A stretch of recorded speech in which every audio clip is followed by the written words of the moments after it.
Hello, ನಾನು Rekha Bhat. Welcome to my channel Bhat maths. ಇನ್ನೇನು 10th exams ಹತ್ತಿರ ಬರ್ತಾ ಇದೆ. ಮಕ್ಕಳಿಗೆ ಸ್ಟಡಿ ಹಾಲಿಡೇಸನ್ನು ಕೊಟ್ಟಿದ್ದಾರೆ. ಮಕ್ಕಳು ಮನೆಯಲ್ಲೇ ಕೂತು ಓದ್ತಾ ಇದ್ದಾರೆ.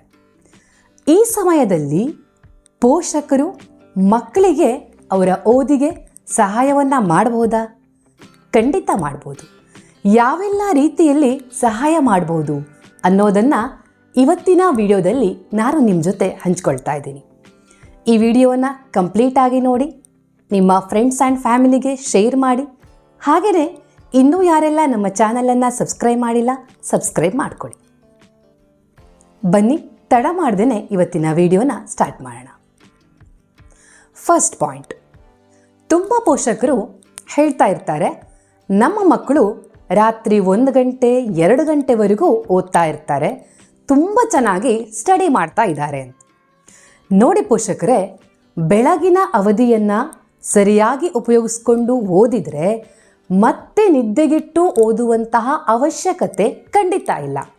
ಬದಲಾಗಿ ಮಕ್ಕಳಿಗೆ ನಾವು 8 ತಾಸು ಚೆನ್ನಾಗಿ ನಿದ್ದೆ ಮಾಡೋಕ್ಕೆ ಹೇಳಿ, ಆ ಥರ ಹೇಳಿದಾಗ ಅವರ ಕಾನ್ಸಂಟ್ರೇಷನ್ ಪವರ್ ಅಂದರೆ ಏಕಾಗ್ರತೆ ಶಕ್ತಿ ಜೊತೆಗೆ ಜ್ಞಾಪಕ ಶಕ್ತಿ ಕೂಡ ಜಾಸ್ತಿ ಆಗ್ತಾ ಹೋಗುತ್ತೆ.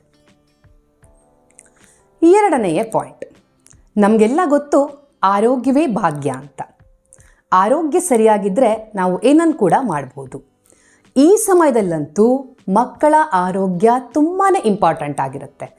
ಯಾಕೆ ಅಂದರೆ ಎಷ್ಟೇ ಚೆನ್ನಾಗಿ ಪ್ರಿಪೇರ್ ಆದರೂ ಕೂಡ ಆರೋಗ್ಯ ಹಾಳಾಯಿತು ಅಂತಂದರೆ ಮಾಡಿದ ಎಲ್ಲ ಪ್ರಯತ್ನ ಕೂಡ ಹಾಳಾಗ್ಬಿಡುತ್ತೆ. ಆದ್ದರಿಂದ ನಾವು ಏನು ಮಾಡಬೇಕು ಅಂತಂದರೆ, ಮಕ್ಕಳಿಗೆ ಒಳ್ಳೆಯ ಆಹಾರ ಅಂದರೆ ಮೊಳಕೆ ಕಾಳಿರಬಹುದು, ಹಣ್ಣು ತರಕಾರಿ ಜೊತೆಗೆ ಮನೆಯಲ್ಲೇ ತಯಾರಿಸಿದಂತಹ ಆಹಾರಗಳನ್ನು ನೀಡಬೇಕು. ಹಾಗೆಯೇ ಈ ಬೇಕ್ರಿ ಫುಡ್ ಇರ್ಬೋದು, ಆಮೇಲೆ ಜಂಕ್ ಫುಡ್, ಕರಿದಂತಹ ಪದಾರ್ಥಗಳು, ಇದನ್ನು ಅವಾಯ್ಡ್ ಮಾಡಬೇಕಾಗುತ್ತೆ. ಮೂರನೇದಾಗಿ ಟಿ.ವಿ. ಮತ್ತು ಮೊಬೈಲ್ನ ಬಳಕೆ. ನಮಗೆ ದಿನ ಬೆಳಗಾದರೆ ಟಿ ವಿಯಲ್ಲಿ ಬರುವಂತಹ ಸೀರಿಯಲ್ಗಳಿರ್ಬೋದು, ಹಾಗೆಯೇ ಮೊಬೈಲ್ನಲ್ಲಿ ವಾಟ್ಸ್ಯಾಪ್, ಫೇಸ್ಬುಕ್, ರೀಲ್ಸ್ ಇದನ್ನು ನೋಡದೆ ಹೋದರೆ ನಮಗೆ ದಿನ ಕಳೆಯೋದೇ ಇಲ್ಲ. ಆದರೆ ಈ ಒಂದು ಸಂದರ್ಭದಲ್ಲಿ ಮಕ್ಕಳ ಭವಿಷ್ಯಕ್ಕೋಸ್ಕರ ನಾವು ಈ ಒಂದು ಪುಟ್ಟ ತ್ಯಾಗವನ್ನು ಮಾಡಲೇಬೇಕಾಗತ್ತೆ. ಆದ್ದರಿಂದ ಎಕ್ಸಾಮ್ಸ್ ಮುಗಿಯೋವರೆಗೂ ನಾವು ಕೂಡ ಮಕ್ಕಳ ಜೊತೆಯಲ್ಲಿ ಒಂದಿಷ್ಟು ಕಟ್ಟುನಿಟ್ಟಿನ ಕ್ರಮಗಳನ್ನು ಖಂಡಿತ ಪಾಲಿಸೋಣ. ಆ ಒಂದು ಸಮಯವನ್ನು ಮಕ್ಕಳಿಗೆ ಮೀಸಲಿಟ್ಟು ಅವರ ಜೊತೆಗೆ ಸಮಯವನ್ನು ಕಳೆದು ಅವರಲ್ಲಿ ಕಾನ್ಫಿಡೆನ್ಸನ್ನು ಮೂಡಿಸುವಂತಹ ಕೆಲಸವನ್ನು ನಾವು ಮಾಡೋಣ. ನಾಲ್ಕನೆಯದಾಗಿ, ಓದಿನ ಮಧ್ಯೆ ಒಂದು ಬ್ರೇಕನ್ನು ತಗೊಳ್ಳೋದು. ಬ್ರೇಕ್ ಅಂತಂದರೆ ಪ್ರತಿಯೊಬ್ಬ ವಿದ್ಯಾರ್ಥಿಗಳಿಗೂ ಕೂಡ ಒಂದು ಹವ್ಯಾಸ ಇದ್ದೇ ಇರುತ್ತೆ. ಫಾರ್ ಎಕ್ಸಾಂಪಲ್, ಡ್ರಾಯಿಂಗ್ ಇರ್ಬೋದು, ಮ್ಯೂಸಿಕ್ ಇರ್ಬೋದು, ಅಥವಾ ಮ್ಯೂಸಿಕ್ಕನ್ನು ಕೇಳೋದು, ಹೀಗೆ ಹಲವಾರು. ಆ ಒಂದು ಹವ್ಯಾಸಕ್ಕೆ ಅವಕಾಶವನ್ನು ಮಾಡಿಕೊಡಬೇಕು. ಆಗ ಮೈಂಡ್ ರಿಲ್ಯಾಕ್ಸ್ ಆಗುತ್ತೆ. ನಂತರದಲ್ಲಿ ಮತ್ತೆ ಇನ್ನಷ್ಟು ಓದೋಕ್ಕೆ ಸಹಾಯ ಆಗುತ್ತೆ. ಐದನೇದಾಗಿ, ಮಕ್ಕಳು ಇಡೀ ದಿನ ಓದಿರ್ತಾರೆ. ರಾತ್ರಿ ಸಮಯದಲ್ಲಿ ಆ ಮಕ್ಕಳ ಜೊತೆಗೆ ಒಂದಷ್ಟು ಸಮಯವನ್ನು ಕಳೆಯಿರಿ. ಅವರ ಜೊತೆಗೆ ಮನಬಿಚ್ಚಿ ಮಾತಾಡಿ. ಆಗ ಆ ಮಕ್ಕಳು ಕೂಡ ನಿಮ್ಮ ಜೊತೆಗೆ ಮನಬಿಚ್ಚಿ ಮಾತಾಡ್ತಾರೆ. ಅದರಿಂದ ಒಂದು ಬಾಂಡಿಂಗ್ ನಿಮ್ಮ ನಡುವೆ ಬೆಳೆಯುತ್ತೆ. ಆ ಸಮಯದಲ್ಲಿ ನೀವು ಅವರಲ್ಲಿ ಕಾನ್ಫಿಡೆನ್ಸನ್ನು ತುಂಬಿ, ಜೊತೆಗೆ ಪರೀಕ್ಷಾ ಭಯವನ್ನು ನಿಮ್ಮ ಕೈಯಲ್ಲಿ ಆದಷ್ಟು ದೂರ ಮಾಡಿಸಿ. ನೆಕ್ಸ್ಟ್ ಪಾಯಿಂಟ್, ಯಾವುದೇ ರೀತಿಯಲ್ಲಿ ಮಕ್ಕಳಿಗೆ ಒತ್ತಡವನ್ನು ಹೇರಬೇಡಿ. ಒಬ್ಬೊಬ್ಬರ ಸಾಮರ್ಥ್ಯ ಒಂದೊಂದು ರೀತಿ ಇರುತ್ತೆ. ಅವರ ಸಾಮರ್ಥ್ಯಕ್ಕೆ ತಕ್ಕಂತೆ ಅವರು ಅಂಕವನ್ನು ಗಳಿಸಲಿ. 1-2 ಅಂಕ ಕಡಿಮೆ ಬಂದರೆ ಏನೂ ಕೂಡ ಆಗೋಲ್ಲ. ನೆಕ್ಸ್ಟ್ ಪಾಯಿಂಟ್, ಕಂಪೇರ್ ಮಾಡೋದು. ನಾವು ನಮ್ಮ ಮಕ್ಕಳನ್ನು ಅಕ್ಕಪಕ್ಕದ ಮನೆಯ ಮಕ್ಕಳ ಜೊತೆಗೆ, ಹಾಗೆಯೇ ನಮ್ಮ ಸಂಬಂಧಿಕರಲ್ಲಿ ಯಾರಾದರೂ ಮಕ್ಕಳಿದ್ದರೆ ಅವರ ಜೊತೆಗೆ ಕಂಪೇರ್ ಮಾಡ್ತೀವಿ. ಅವರು ಅಷ್ಟು ಸಮಯವನ್ನು ಓದ್ತಾರೆ, ಇಷ್ಟು ಮಾರ್ಕ್ಸನ್ನು ತೆಗೆದಿದ್ದಾರೆ, ನೀನು ಕೂಡ ಹಾಗೇ ಓದಬೇಕು, ಅಷ್ಟು ಮಾರ್ಕ್ಸನ್ನು ತಗೊಳ್ಬೇಕು ಅಂತ.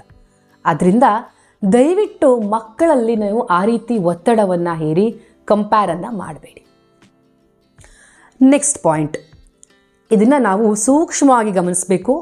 ಯಾಕೆ ಅಂತಂದರೆ ಮಕ್ಕಳಲ್ಲಿ ಈ ಮಾತುಗಳು ತುಂಬ ಪರಿಣಾಮ ಬೀರುತ್ತೆ. ಏನು ಅಂದರೆ, ನಮ್ಮ ಮನೆಗೆ ಯಾವುದೋ ಸಂಬಂಧಿಕರು ಬಂದಿರ್ತಾರೆ ಅಥವಾ ಅಕ್ಕಪಕ್ಕದ ಮನೆಯವರು ಬಂದಿರ್ತಾರೆ.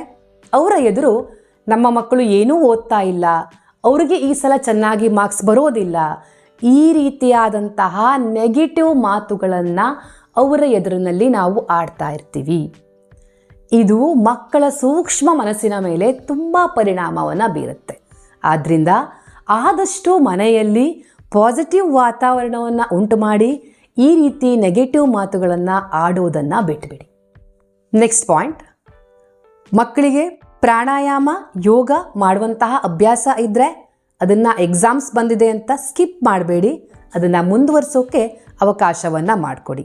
ಯಾಕೆ ಅಂತಂದರೆ ಈ ಪ್ರಾಣಾಯಾಮ, ಯೋಗ ಈ ಥರದಿರ್ಬೋದು ಮಕ್ಕಳಲ್ಲಿ ಜ್ಞಾಪಕ ಶಕ್ತಿಯನ್ನು ಹಾಗೆಯೇ ಏಕಾಗ್ರತೆಯನ್ನು ಜಾಸ್ತಿ ಮಾಡೋಕ್ಕೆ ಸಹಕರಿಸುತ್ತೆ.